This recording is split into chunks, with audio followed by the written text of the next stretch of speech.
فراکسیۆنی یەکێتی لە پەرلەمانی کوردستان پرۆژە یاسایەکی ئامادە کردووە بۆ ئەوەی بە یاسا پاشەکەوتی موچەی فەرمانبەران لەلایەن حکوومەتەوە بدرێتەوە.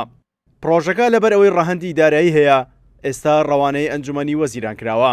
ئەندامێکی پەرلەمانی کوردستانش لە فراکسیۆنی یەکێتی دەڵێت چاوەڕوانی وەڵامی حکوومەتین بۆ ئەوەی پرۆژەکە ڕێکارە یاسایەکانی خۆی وەربگرێت و لە ڕێگایەوە فەرمانبەران پاشەکەوتەکانیان وەربگرنەوە.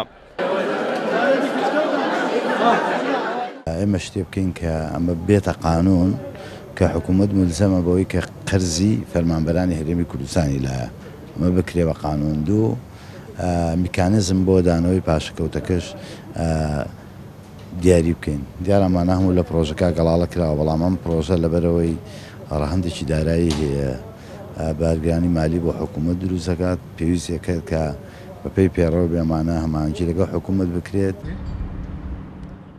حکوومەت نزیکەی 10 ملیارد دلار لە پاشەکەوتی موچە قەرزاری فەرمانبەرانی هەرێمی کوردستانە. سەبارەت بە گەڕانەوەی ئەو قەرزەش بۆ فەرمانبەران پەرلەمانتارێک دەڵێت لە پرۆژەکەتە میکانیزمێک دیاری کراوە بۆ پێدانەوەی قەرزەکان، ئەوەش لە ڕێگەی کردنەوەی هەژماری بانکی بۆ سەرجەم فەرمانبەران. ئێمە لە چوارچێ ئەم پرۆژە یاسایە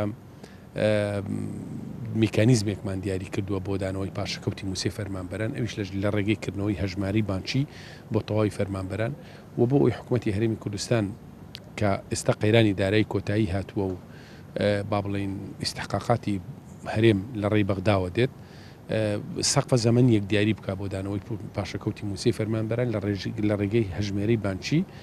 ئێستا ئەم پرۆژە یاسا لەلایەن دەستەی سەرۆکایەتی پەرلەمانی کوردستانەوە ڕەوانەی حکوومەت کراوە، چونکە ئەم پرۆژە یاسا ڕەهەندێکی دارایی هەیە. حکوومەتی هەرێمی کوردستان بەهۆی قەیرانی دارایی و شەڕی داعش و بڕینی بەشەبودجێی هەرێمی کوردستان لەلایەن بەغداوە بە ناچاری پەنای بردەبەر پاشەکەوتی موچەی فەرمانبەران. ئێستاش بەهۆی باشبوونی دۆخی دارایی هەرێم فەرمانبەران چاوەڕوان دەکەن پاشەکەوتەکانیان وەربگرنەوە.